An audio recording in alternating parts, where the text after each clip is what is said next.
Hello दोस्तों, स्वागत है आप सभी का इस चैनल पे। मेरा नाम है Devashish and this is an ad Shopno production. Welcome back to the channel. First of all really sorry for this lighting. आज इसी तरह वीडियो बनाना पड़ रहा है।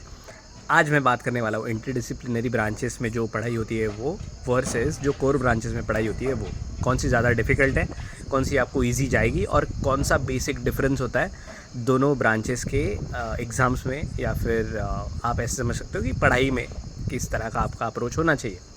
जब आप आईआईटी में एंटर करते हो या फिर एनआईटी में एंटर करते हो, you know I have already talked about कि कितना खतरनाक पेपर निकल सकता है। प्रोफेसर्स को बहुत ज़्यादा फ्रीडम होता है, so they can actually set up any kind of paper. और कभी कभी ऐसी पढ़ाई बहुत टफ हो जाती है बहुत सारे लोगों को। तो ये बहुत जनरल सा सवाल आता रहता है कि क्या आईआईटीज़ में पढ़ाई डिफ़िकल्ट होती है।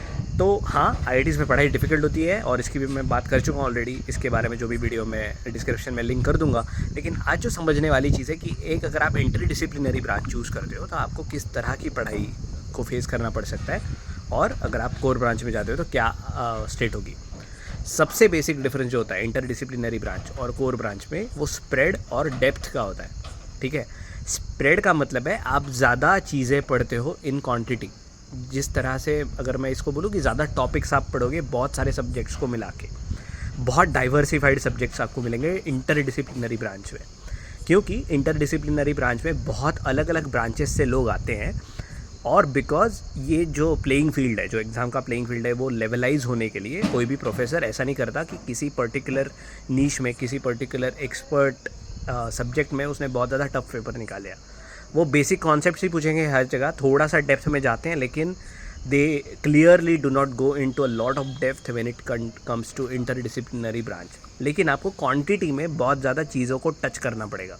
फॉर एग्जांपल, मैं एनर्जी स्टडीज़ में था आईआईटी दिल्ली में, तो हमने फ्यूल टेक्नोलॉजी भी पढ़ा, एनर्जी इकोनॉमिक्स भी पढ़ा, फिर हमने वो इकोलॉजी और क्या रहता है एनवायरनमेंट और इकोलॉजी भी पढ़ा था। उसके बाद हमने हीट ट्रांसफ़र भी पढ़ा था। तो हमने बहुत ज़्यादा अलग अलग सब्जेक्ट्स पढ़े। मैं इंस्ट्रूमेंटेशन इंजीनियरिंग के बैकग्राउंड से था, तो इलेक्ट्रॉनिक्स से भी रिलेटेड चीज़ें थी। जैसे हम सोलर फोटोवोल्टाइक्स पढ़ते थे, फ्यूल सेल्स पढ़ते थे, उसमें इलेक्ट्रॉनिक्स का पार्ट आता था। तो वो मैकेनिकल के बंदों को थोड़ा सा समझने में टफ जाता था। मेरे को हीट ट्रांसफ़र या फिर एक्सर्जी वो वाला कॉन्सेप्ट थोड़ा समझने में टफ चला जाता था। लेकिन इनको मिला के सबका जो सिलेबस था वो बहुत डाइवर्सिफाइड था, लेकिन हर सब्जेक्ट में हम बहुत ज़्यादा डेप्थ में नहीं जाते थे। कुछ ही गिने चुने सब्जेक्ट्स थे कि जिनमें हम डेप्थ में चले जाते थे। तो इंटरडिसिप्लिनरी ब्रांच में थोड़ा सा पढ़ाई का मामला अलग होता है। आपको बस चीज़ें पता होनी चाहिए, क्वांटिटी में अलग अलग बेसिक कॉन्सेप्ट्स भी अगर आपको आ रहे हैं तो you can build upon that. लेकिन अगर आप कोर ब्रांच चूज़ कर रहे हो, आपकी अगर इलेक्ट्रिकल इंजीनियरिंग में बीटेक हुई है और अगर आप पावर सिस्टम में, पावर इलेक्ट्रॉनिक्स में अगर आप एमटेक कर रहे हो, उसमें बहुत ज़्यादा डेप्थ होती है पढ़ाई की। और आईआईटी जैसी जगह पे लोगों ने, मतलब प्रोफेसर लोगों ने, बहुत होशियार लोग देख चुके होते हैं वो, तो उनके दिमाग में स्टैंडर्ड सेट होता है कि उस पर्टिकुलर बैच का जो एग्ज़ाम्पल है वो याद रखते हैं, जो भी उनकी फेवरेट होती है, तो उन्हीं के हिसाब से पेपर निकालते रहते हैं और बहुत टफ पेपर निकालते हैं। और बहुत ज़्यादा बार ऐसा बोला जाता है, कोर ब्रांचेस के लोग बोलते हैं कि हमारा पेपर बहुत टफ आता है and nobody is able to score. लेकिन ऑफ कोर्स वो लेवलाइज हो जाता है, नॉर्मलाइज हो जाता है पॉइंटर सिस्टम की वजह से, बिकॉज टॉपर जहाँ पे होता है वहीं से आपका पॉइंटर रहता है। सो डरने की वैसी बात नहीं होती, ना ही इंटरडिसिप्लिनरी ब्रांच में ना ही कोर ब्रांच में। लेकिन पढ़ाई का जो अप्रोच है वो अलग होना चाहिए। अगर आप इंटरडिसिप्लिनरी ब्रांच में हो तो you should be able to learn new things very quickly, क्योंकि आप एकदम ही कम्प्लीटली नई चीज़ पढ़ोगे तो आपको कोप अप करना थोड़ा मुश्किल हो जाता है इंटरडिसिप्लिनरी ब्रांच में। लेकिन अगर आपके दोस्तों से ही अगर आप पढ़ लिए तो आपको बहुत चीज़ें ये आसान हो जाएंगी। वैराज अगर आप कोर ब्रांच में चले जाते हो तो आपको एग्जिस्टिंग नॉलेज पे बिल्ड करना होता है। तो आपका एग्जिस्टिंग नॉलेज जो है वो बहुत ज़्यादा स्ट्रॉन्ग होना चाहिए। ऐसा नहीं कि आपको नई चीज़ ही कुछ पढ़ के आपका फ़ायदा होता है, ऐसा कुछ नहीं है।